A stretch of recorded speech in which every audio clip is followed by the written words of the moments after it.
Welcome to the Burgundy and Gold Knuckleheads podcast. And as always, sitting right over there through thick and thin and somewhere in between is my main man, Reggie. What's going on, Reggie? Ken, what's happening, brother? Well, we just got finished watching the Commanders versus the Giants. And, I feel like I hugged my cousin goodbye. It was it's no big deal, right? It, I'll see you in 2 weeks, cuz. You know, it, Look, it, man. it, no, nobody Yeah, likes a tie. Nobody likes a tie. I mean, obviously nobody likes a loss either, but when you tie, it's like all you can do is look at all the missed opportunities. Right? Even tiny ones. You analyze everything of should have done this, could have done that, whatever it is, man. Tie is only good in soccer, right? And maybe hockey. That's it. And in football, yeah, I mean, it happens, and it's not the end of the world when you tie, but we play for wins and losses, man. And a tie is neither, but it just looks weird. When you look at the standings, it looks weird to have a third number, to have a column with a third number in it, right? Right. Yeah. And I've never heard anybody when they give their season prediction for wins and losses. Does anybody ever throw in a tie? You did. You did one time, just so you know. I did that as a joke to be 500. But when we went to 17 games, that's right. I didn't make that prediction, but I said that was possible. I know. But yeah, a tie, man. Oh my God, it just feels. We spent what seemed like 4 hours. Yeah. Sitting around at the end of the day, even with a loss, you come out and you're like, all right, we get them next time. It's like we walked out of there and we didn't watch a game. Yeah. Right. Our record is essentially almost the same as it was when we walked in. Right, no better, no worse. No better, no worse. I mean, if we're not comparing it to other teams, because other teams, if they got wins, they're ahead of us. If they got losses, they're below us. But yeah, we didn't get any better. We didn't get any worse. Taylor threw 27 for 41. Well, hang on. Let's start with the fact. Let's start with the fact that Chase Young didn't play. Right. I don't know what that's about. A huge surprise. Well, it is because they said the guy was doing good, right? They held him out. He would have played last week if it wasn't for getting sick. Most people suspected because it had something to do with the weather, right? The rain in DC. All right. And Ron said he looks real good. He's trending, everything, blase.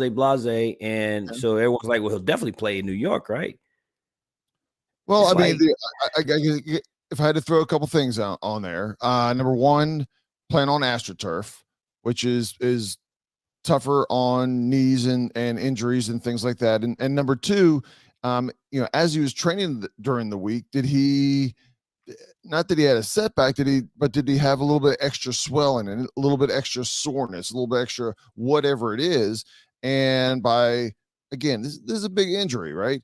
And by holding him back this 1 week, you're really holding him back 3 weeks until he plays again, right? Yes. However, right? Here's my thing, Ken. If Chase Young is healthy enough to play, then play him, right? If he's good enough to play, and based on all intents and purposes, he's been cleared to play.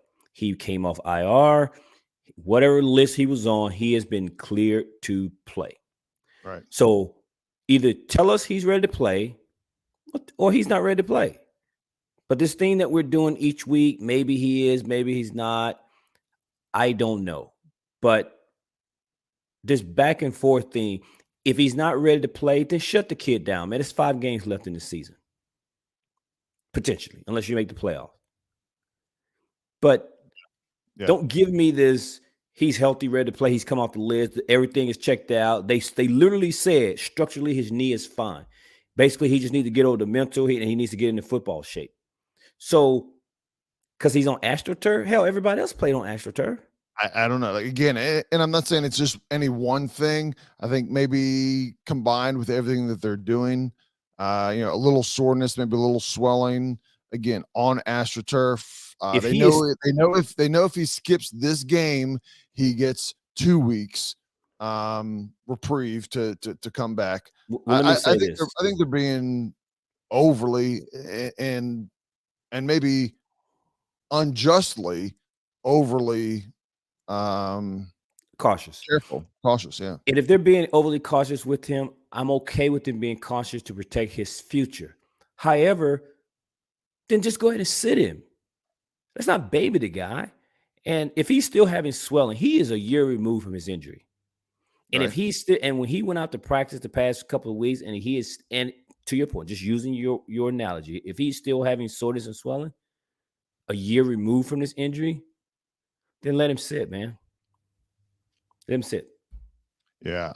Just take the extra caution I and don't know sit him. what it is. I think because I wouldn't be surprised over the next several days if we hear something about it because everybody was expecting him to play this week. And I would imagine that people are going to push Ron or have a conversation with Chase or other trainers and coaches and find out if there is a little bit more to this.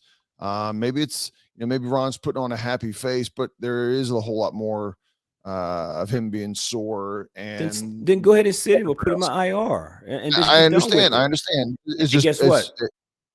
And if you do that, no more questions asked. well, then it doesn't hurt anything at this point, right? Other than questions from He's taking a roster fans spot, and knuckleheads. and he's taking a Um, roster spot. if they thought that it was that big of a deal, I think they would, they would put him on IR for the year. But Okay, fair enough. Fair enough. So um, there was that, and then of yeah, course we had the game itself, the game that wasn't. The game that essentially never took place today because no one won or lost. But um, you were getting ready to run down, I guess, a little bit of stats with Daniel Jones and the rest of the guys. So what you got? well, I mean, I think overall, if you look at the stats themselves, it wasn't a bad game. Taylor, like I said, he was 27 for 41, 66% completion percentage for 275 yards. B Rob had 21 carries for 96 yards, right on the verge of breaking that 100-yard mark again. And then Gibson added another 9 carries for 39 yards. So, between the two of them, they were over 130, getting close to 140 yards on the day rushing. That's a good day. You'll accept that. Terry also had 8 receptions for 105 yards. So you look at that production and you're like, had a not an explosive, but a productive offensive day. On the other side, Daniel Jones was he was hitting his targets. He was 25 for 31, but he only had 200 yards, right? So you say he didn't beat us up in the air. Held Barkley to 18 carries for 63 yards. If you take away that 21-yard touchdown that he had, he was 17 for 42 yards. So they Right. they definitely controlled the running game, except for one person, which was Daniel Jones. He was Second leading rusher on the team. well, he was the leading rusher today with 12 carries for 71 yards. And just like most quarterback rushes, quarterbacks, when they start getting 40, 50, 60, in this case, 71 yards, those are back breaking runs. Now, if he broke one and it was a 50-yarder that he took for a touchdown, you say, okay, that average is in there. But these were all, 7 to 12 yards, 5 to 12-yard runs that a lot of them he picked up first downs. They were Yeah, he kept drives rushing, alive. yeah. He kept drives alive with his legs, and we talked about that being a concern with Daniel Jones. Absolutely. What I found interesting is Washington didn't seem to have a spy. Like when we played the Correct. Eagles, you could tell that they had someone keeping their eye on Jalen Hurts. Daniel Jones likes to run. As I pointed out, he's the second leading rusher on the team, which Right. means they use him to run the ball. Granted, he's not as fast Right. as Jalen Hurts, but they use him. He's part of their offensive game plan. Right. And yet it didn't seem like we had anyone to spy. The other thing that I noticed during the game is, smartly and rightfully so, Daboll and their offense, they use the aggressiveness of our defense against us. They get us flowing one way, and Daniel Jones being a good runner, right? We saw a Right. couple of plays where he's running behind his blockers and he stops and cuts back the way a running back would, Right. and he's picking up extra yardage because he's using our defense aggressively. If they're flowing in one direction, he would cut back the other way and pick up more yard, because guess what? Those defensive linemen aren't as agile, right? Right. Once Right. they get flowing one direction, man, those guys can't stop and turn and go back the Yeah. other way and chase down the quarterback the way some of the DBs, safeties, and linebackers can do. And so he was hurting us. I'm not going to say that he killed us. He didn't rush over 100 and something yards like the Lamar Jackson and Jalen Hurts, Kyler Murray's of the world, but he did just enough that was hurting us defensively. And it didn't seem like we had an answer for him at all today. Right. Right. On the negative side, well, one more positive thing when I was talking about, looking at some of the stats, time of possession, Washington had it for over 41 minutes of the game, to Okay. where New York had it just over 28 minutes. So there was 13 minutes more that Washington had the ball. Again, Washington had their running game going pretty well throughout the game. The negative, a few of the negative stats here, and one was third down efficiency. We were 3 for 14. That's 21% of the time Wow.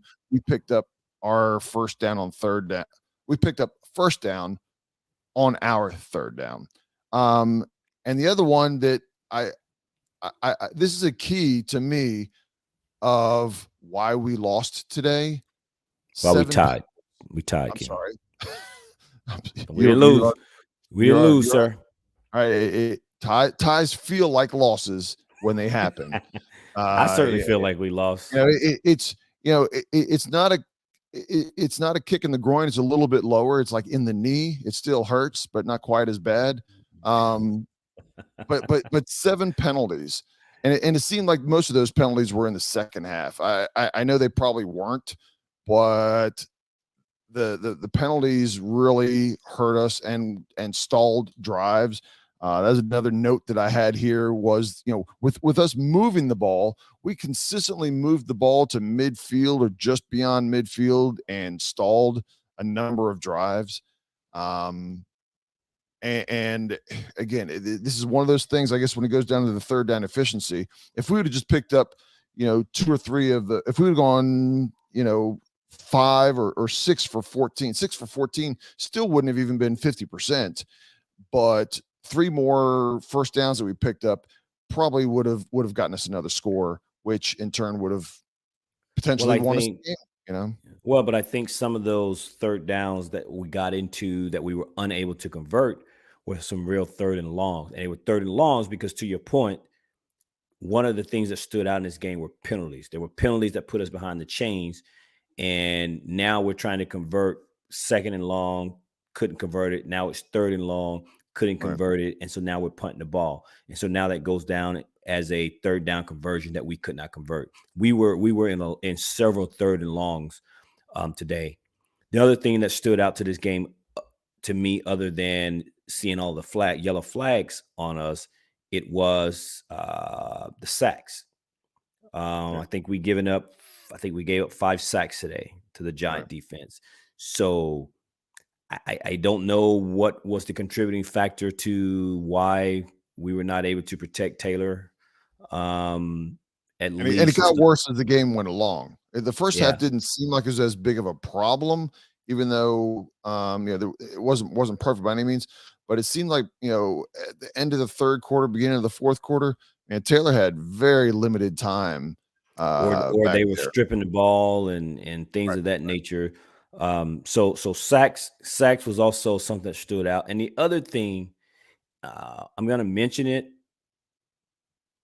I don't think it's an excuse, but you can't ignore it. And I know someone who would say that they're not a Washington fan, who would say that we're just crying. And I'm going to get out and say, no, I'm not crying about it. But you can't ignore the fact that there were some calls today that went against us or was not called in favor of us that affected the game. Right. Is it the reason we lost the game? No.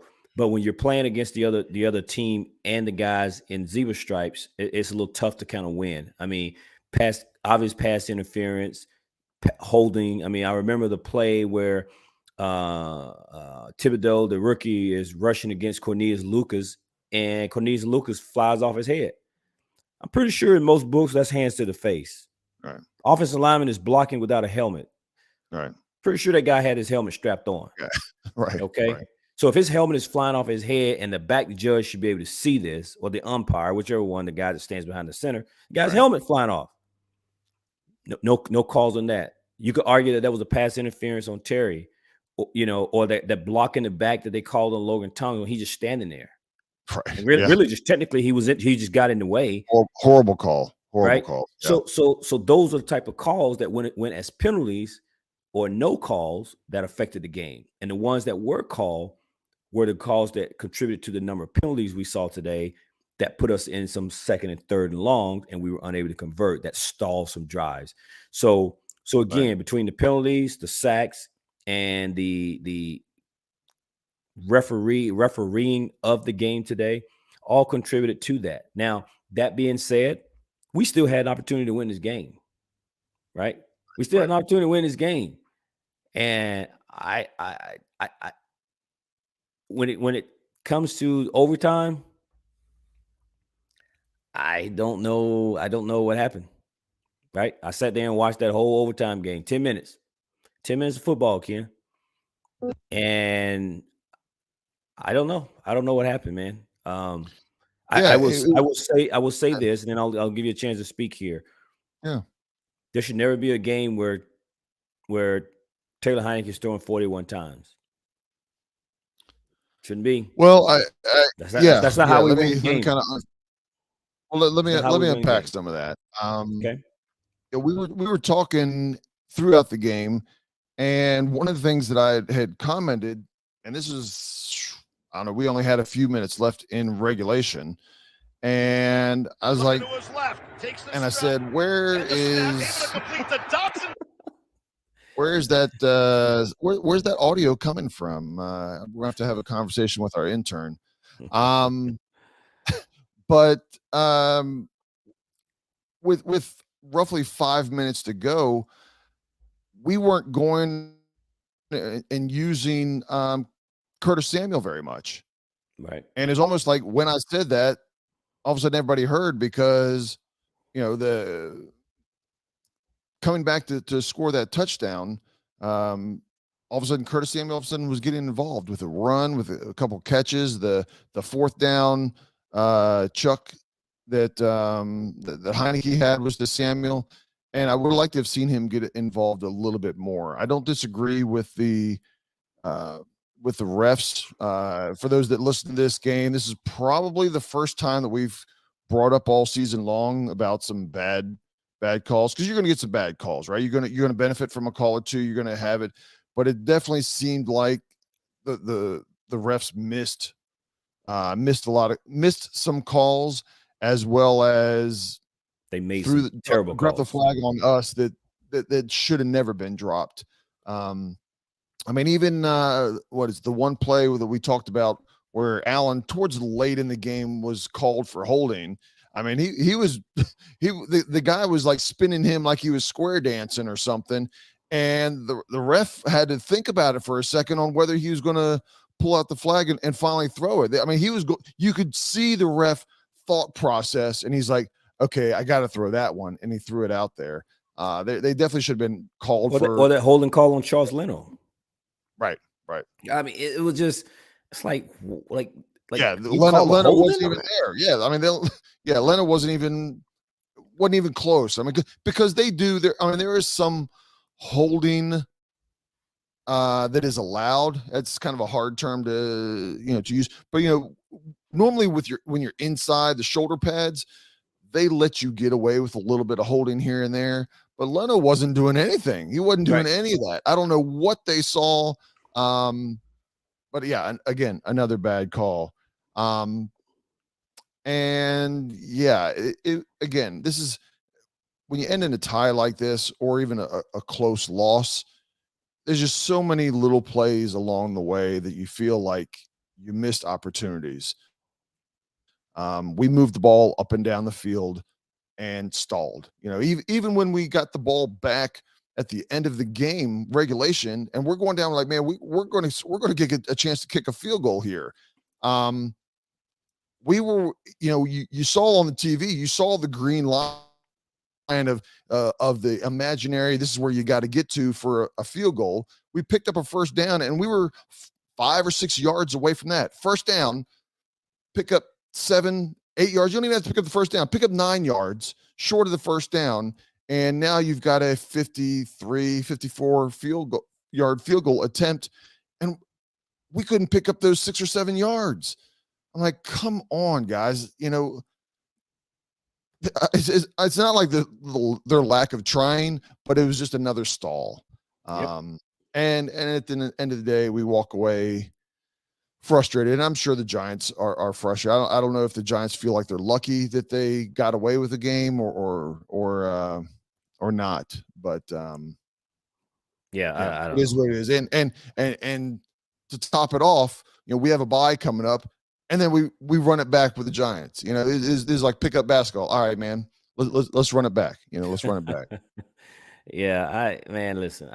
Listen, as you can see now, I'm struggling for words, man. And of course, we were sitting there at the bar watching the game, and you know, and then people around me, you know, was considering me being negative today, and that's fine.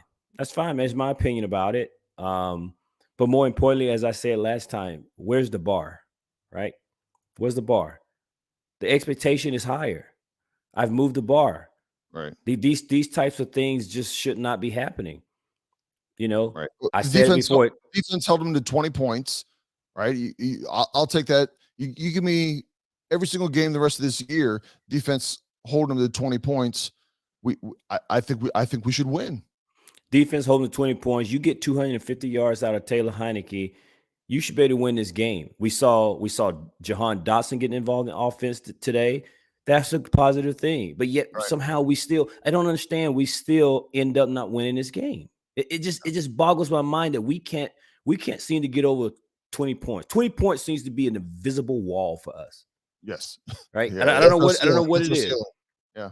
It's like we are allergic to scoring over 20 points. And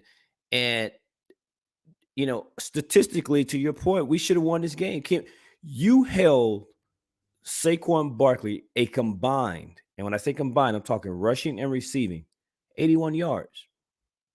Yeah. Saquon Barkley, right? They didn't have their wide receivers, right? They went into this game essentially undermanned. They were missing receivers. They're missing defensive players.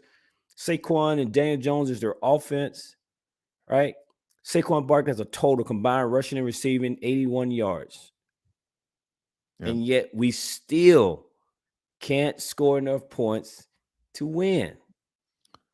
Yeah. Right? One of the things I want to I made an observation, I think last week. I probably made it for a few weeks in a row. And let me just preface this by saying I don't want to do this 8 or 10 times a game. But man, we do not throw the ball downfield at all. I mean, Terry, he can't. I'm not trying to get him to throw a 70-yard bomb in the air. How about 40 yards? He's got a 40-yard arm, right? I don't think they trust him to do it, Ken. I don't think they trust him to do it.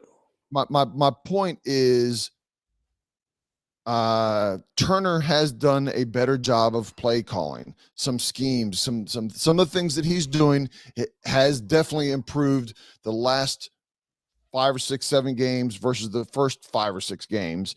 You can see some creativity today. We talked about it during the game. There was some creative play calling today.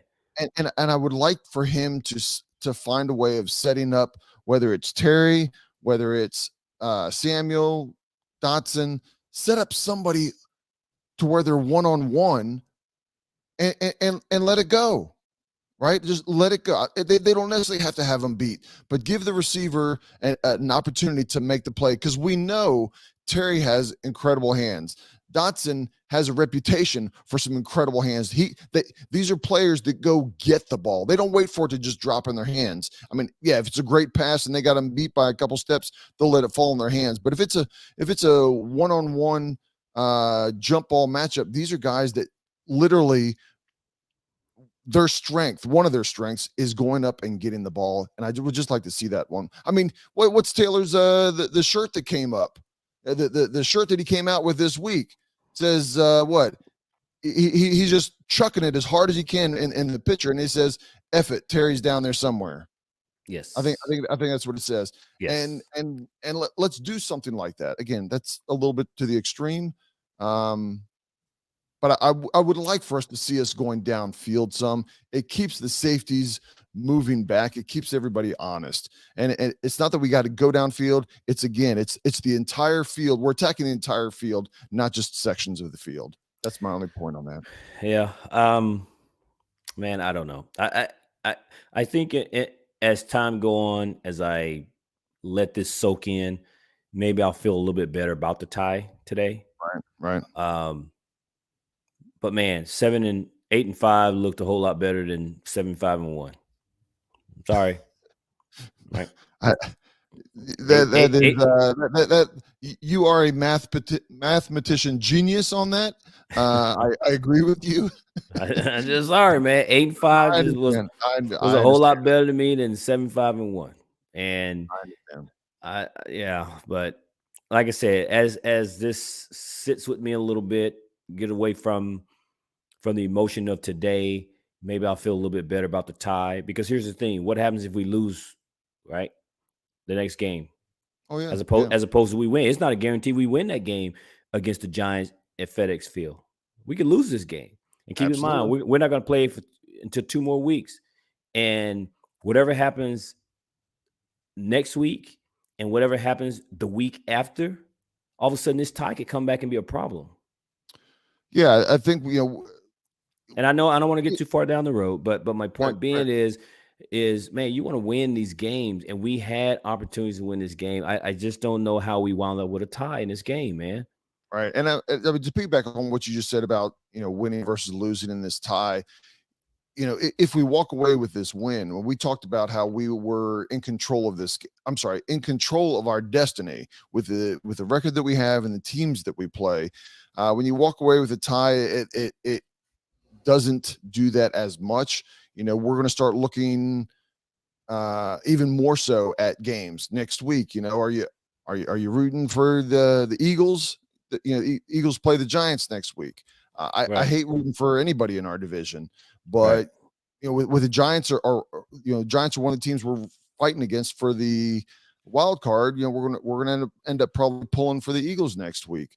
But had we beat the Giants today, then you don't care. Wouldn't matter. Yeah, it wouldn't matter, right? And that keeps on going. That theme keeps on going. I don't want us to be in a position where we have to check out other games and other teams. We talked today, Miami and San Francisco are playing, and we're like, man, we need Miami to win.